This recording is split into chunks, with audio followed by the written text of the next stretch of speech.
மக்களே, உங்கள் லாண்ட்ரி சீக்ரெட்டிலிருந்து உங்கள் உமர். இன்னைக்கு இந்த வீடியோல நம்ம எதை பத்தி தெரிஞ்சுக்க போறோம் அப்படின்னா, ஒரு ஒயிட் கலர் தோதியில பிளட் ஸ்டெயின் ஆயிடுச்சு, எப்படி ரிமூவ் பண்றது அப்படிங்கிற ஸ்டெப் பை ஸ்டெப் ப்ரொசீஜர் தேவையில பார்த்து தெரிஞ்சுக்க போறீங்க. இந்த வீடியோவை ஸ்கிப் பண்ணாம பாருங்க. ஏன்னா இந்த வீடியோவை ஃபுல்லா பார்த்தா மட்டும்தான் நம்ம எப்படி பிளட் ஸ்டெயினை ரிமூவ் பண்றோம் அப்படிங்கிறது உங்களுக்கு தெளிவா புரியும். ஏன்னா இது ரொம்ப யூஸ்ஃபுல்லான வீடியோ. நிறைய பேர் ஒயிட் ட்ரெஸ்ல பிளட் ஸ்டெயின் ஆயிடுது, எப்படி ரிமூவ் பண்றது தெரியாம ரொம்ப சிரமப்படுறாங்க. அதனால இந்த வீடியோவை ஸ்கிப் பண்ணாம பாருங்க. அதே போல நம்ம பிளாசம் லாண்ட்ரில பிராக்டிக்கலான டொமஸ்டிக் லாண்ட்ரி பிசினஸோட பிசினஸ் ட்ரைனிங் கொடுக்குறோம். யாருக்கு நீட் இருக்கு, இந்த ட்ரைனிங் எடுத்தா எனக்கு யூஸ்ஃபுல்லா இருக்கும்னு நினைக்கிறவங்க வீடியோல கொடுக்குற கான்டாக்ட் நம்பர்ல கான்டாக்ட் பண்ணி டீடைல் தெரிஞ்சுக்கிட்டு உங்க லாண்ட்ரி பிசினஸை சக்சஸ்ஃபுல்லா ஸ்டார்ட் பண்ணி சக்சஸ்ஃபுல்லா ரன் பண்ணுங்க. வாங்க இப்போ இந்த வீடியோல போய் பார்த்து நம்ம முழுசா தெரிஞ்சுக்கலாம்.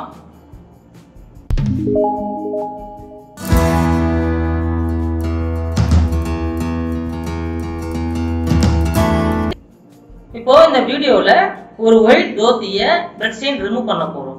இதோட சேஃப்டி மெஷர்ஸ் என்னென்ன அப்படின்னா, எப்பயுமே ஒரு ஸ்டெயின் ரிமூவ் ப்ராசஸ் பண்ணும்போது சில கெமிக்கல்ஸ் நம்ம ஆட் பண்ணுவோம். நம்ம கையில எதுவும் இன்ஃபெக்ஷனோ எதுவும் ப்ராப்ளமோ வந்துடக்கூடாது. ப்ராப்பரா ஒரு கிளவுஸ் வாங்கி மாட்டிட்டு ஸ்டெயின் ரிமூவ் ப்ராசஸ் பண்ணுங்க. அதே போல ஒரு ஸ்டெயின் ரிமூவல் ப்ராசஸ் பண்ணும்போது அந்த ஸ்டெயின் எவ்வளவு தூரம் போகும் அப்படிங்கிறது நிறைய டிஃபிகல்டிஸ் இருக்கு. என்னன்னா, ஸ்டெயின் பட்டு உடனே ரிமூவ் பண்ணிட்டீங்கன்னா சீக்கிரமா போயிடும். சில நேரம் வந்து 2 நாள் ஆயிடுச்சு, 3 நாள் 2 மாசம் ஆயிடுச்சு, 3 மாசம் ஆயிடுச்சு அப்படின்னா ரிமூவ் பண்ணுறது கஷ்டம். அதனால அந்த ஸ்டெயினோட எவ்வளவு தூரத்தை ஹார்ட்னஸை பொறுத்து தான் ஸ்டெயின் ரிமூவல் ப்ராசஸ் நடக்கும். வாங்க இப்போ இந்த ப்ராசஸை நம்ம எப்படி ஸ்டார்ட் பண்றதுன்னு பார்த்து தெரிஞ்சுக்குவோம். ஹாய் மக்களே, ஒரு ஒயிட் கலர் வேஷ்டியில் பிளட் ஸ்டெயின் ஆகிடுச்சு. இதைத்தான் நம்ம ரிமூவ் பண்ண போகிறோம். இதுக்கு என்னென்ன பொருட்கள்லாம் தேவை அப்படின்னா, ஃபஸ்ட்டு ஸ்டெயின் ரிமூவ் பண்ணும்போது ஏன்னா கையில் எதுவும் இன்ஃபெக்ஷன் ஆகிடக்கூடாதுங்கிறதுக்காக ஒரு க்ளவுஸ் எடுத்து வச்சுக்கோங்க. ரெண்டாவது ஹைட்ரஜன் பெராக்சைடு. இது எங்கே கிடைக்கும் அப்படின்னா மெடிக்கல் ஷாப்லேயே கிடைக்கும். அதனால் ஹைட்ரஜன் பெராக்சைடு எடுத்து வச்சுக்கோங்க. அதுக்கப்புறம் வாஷிங் சோடா எடுத்துக்கோங்க, ப்ளீச்சிங் பவுடர் எடுத்துக்கோங்க, டிடர்ஜென்ட் எடுத்துக்கோங்க. இது எப்படி பண்ண போகிறோம் அப்படிங்கிற ப்ரொசீஜரை ஸ்டெப் பை ஸ்டெப் பாருங்கள். இது ஸ்கிப் பண்ணி பார்த்தீங்க அப்படின்னா எப்படி ரிமூவ் பண்ணுறோங்கிறது உங்களுக்கு தெளிவாக புரியாது. அதனால் ஸ்கிப் பண்ணாமல் பாருங்கள். இந்த கிளீனிங் ப்ராசஸ் ஸ்டார்ட் பண்ணுறதுக்கு முன்னாடி க்ளவுஸை வியர் பண்ணிக்கோங்க. 2 கையிலையுமே க்ளவுஸை வியர் பண்ணிக்கோங்க. இப்போ க்ளவுஸை வியர் பண்ணிக்கிறாங்க.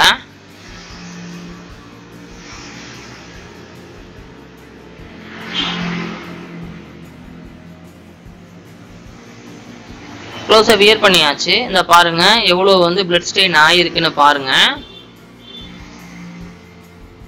ஃபர்ஸ்ட்டு நம்ம என்ன பண்ணணும் அப்படின்னா, நார்மல் வாட்டரில் அந்த ஸ்டெயின் இருக்க இடத்த சோப் பண்ணி நல்லா ஈரம் படுற அளவு நல்லா வச்சுக்கணும். அதில் நல்லா சோப் பண்ணி கொஞ்சம் லைட்டாக கசக்கி விட்டால் மட்டும் போதும்.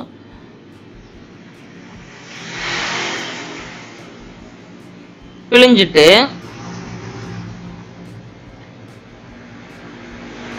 இப்போ அந்த தண்ணி போட்டு பிழிஞ்ச இடத்துல எந்த இடத்துல ஸ்டெயின் இருக்கோ அந்த இடத்துல ஃபர்ஸ்ட் என்ன பண்ணணும் அப்படின்னா, ஹைட்ரஜன் பெராக்சைடை எந்த ஸ்டெயின் பட்ட இடத்துல ஃபர்ஸ்ட் நீங்க அப்ளை பண்ணணும். நீங்க அப்ளை பண்ணாலே அந்த பிளட்டோட சேர்ந்து ரியாக்ட் ஆகி அந்த மாதிரி உங்களுக்கு பொங்கி வரும், முறையா பொங்கி வரும். எல்லா இடத்துலையும் நல்லா அப்ளை பண்ணிக்கோங்க.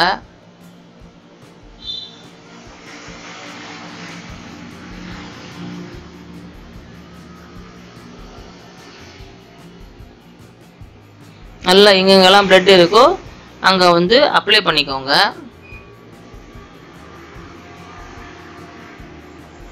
அப்ளை பண்ணிவிட்டு ஒரு ப்ரஷ்ஷை எடுத்து நல்லா ஸ்க்ரப் பண்ணுங்க. பார்த்தீங்களா, இப்போயே தெரியுது பார்த்தீங்க எவ்வளோ டார்க்காக இருந்தோம். பிளட்டு கொஞ்சம் கொஞ்சமாக வந்து அதோட இதை வந்து ரிமூவ் ஆகும். நல்லா ப்ரஷ் பண்ணுங்க. நல்லா அந்த இடத்த ஸ்க்ரப் பண்ணிட்டீங்கன்னா ஸ்டெயின் வந்து அப்படியே ரிலீவ் ஆக ஆரம்பிக்கும்.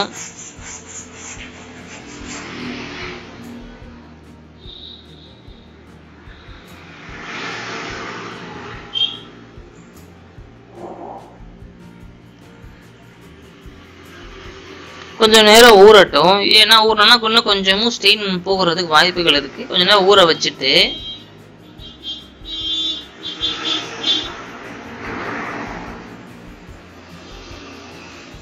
அப்படியே இருக்கட்டும். அதுக்கப்புறம் என்ன பண்ணணும் அப்படின்னா, ஒரு காட்டன், இது காட்டன் கிடையாது, ஒரு பாலிஸ்டர் துணியில் ப்ளீச்சிங் பவுடர் 2 டீஸ்பூனும், அதே போல் ஒரு டீஸ்பூன் வந்து வாஷிங் சோடா ஆட் பண்ணி நல்லா வந்து டைல்யூட் பண்ணணும். அதான் டைல்யூட் தான் பண்ணுறாங்க.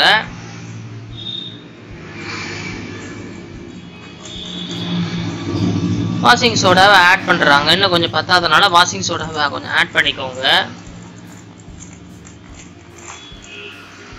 நல்லா மிக்ஸ் பண்ணிடணும். எப்படின்னா தண்ணி வந்து நல்ல பால் கலருக்கு மாறிடும். நல்லா நல்ல அந்த வாஷிங் சோடாவும் பவுடரை நல்லா கரைச்சி விட்டுட்டாங்க. இப்போ அந்த இதையும் திருப்பி அந்த மேலே கொஞ்சம் அப்ளை பண்ணுறாங்க.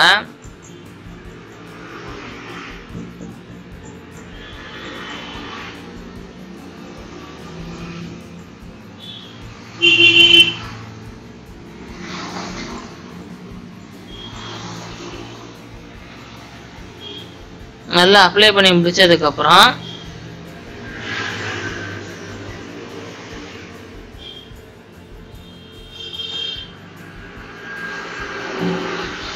கொஞ்சம் அந்த போடுங்க, ப்ரஷ்ஷை எடுத்து நல்லா ஒரு ப்ரஷ் பண்ண. இப்போயே தெரியும் உங்களுக்கு, ஒரு 30% ஸ்டெயின் வந்து ரிமூவ் ஆகிடுச்சு. உங்களுக்கு பார்த்தாலே தெரியும். உங்களுக்கு அந்த வீழ்ச்சியோட அந்த கலர் உங்களுக்கு தெரிய ஆரம்பிக்குது. பார்த்தீங்களா எவ்வளோ டார்க்காக இருந்த ஸ்டெயின் எவ்வளோ அழகாக இதாகிடுச்சு பாருங்க. இப்போ என்ன பண்ணணும் அப்படின்னா, அந்த ஸ்டெயின் பட்ட இடத்த மட்டும் எடுத்துட்டு நான் மிக்ஸ் பண்ண வச்ச லிக்விடில் நல்லா ஊற வச்சிருங்க. நல்லா ஒரு 2 hours நல்லா ஊறணும் இந்த லிக்விடில்.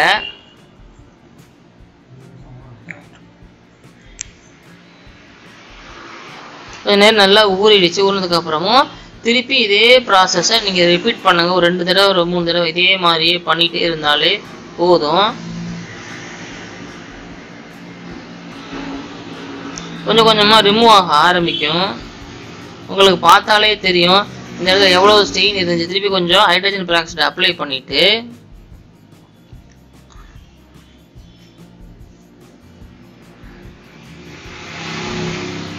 திருப்பி ஹைட்ரஜன் பெராக்சைடு அப்ளை பண்ணிவிட்டு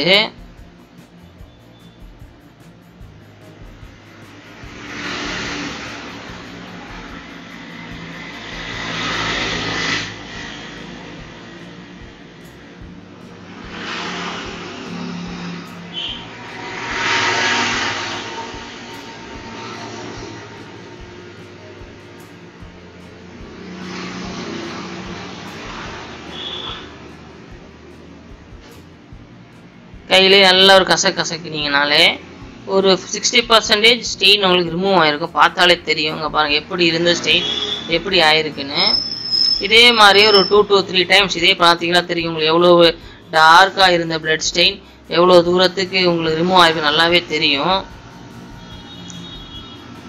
இதே ப்ராசஸை ஒரு 2 to 3 டைம்ஸ் நீங்கள் பண்ணாலே போதும். இது ஆட்டோமேட்டிக்காகவே ஸ்டெயின் ஃபுல்லாகவே ரிமூவ் ஆகிரும். பழைய தோத்தி மாதிரியே நல்ல ஒயிட்டாக மாறிடும். எப்படி இருந்த ஸ்டெயின் உங்களுக்கு எப்படி ஆயிருக்குன்னு பாருங்க.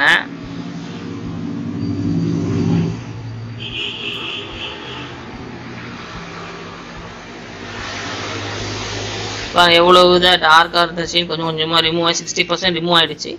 இதே ப்ராசஸ் ஒரு 2 டைம்ஸ் நீங்கள் பண்ணாலே மட்டும் போதும். நல்ல உங்களுக்கு நல்ல பிரைட்டாக புதுசு மாதிரி எப்படி பழசு ஒயிட் கலர் இருக்கோ அதே மாதிரி அந்த ஒயிட் கலர் கிடைக்கும் உங்களுக்கு. இப்போ ஊற வச்சுருக்காங்க, திருப்பி ஒரு தடவை ஊற வச்சுருக்காங்க.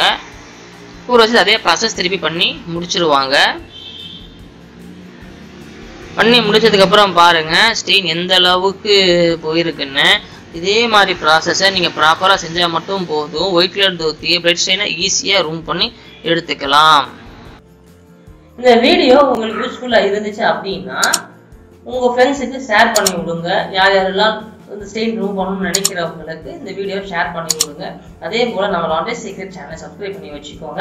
சப்ஸ்கிரைப் பண்ணி வச்சுக்கிட்டிங்கன்னா தான் லாண்ட்ரி நிறைய ரிலேட்டடாக கண்டென்ட் கொடுத்துட்டு இருக்கோம். உங்களுக்கு யூஸ்ஃபுல்லாக இருக்கும்னு நினைக்கிறேன். அதனால லாண்ட்ரி சீக்ரெட் வீடியோ சப்ஸ்கிரைப் பண்ணி வச்சுக்கோங்க. இந்த வீடியோ பார்த்ததற்கு மிகவும் நன்றி. தேங்க்யூ.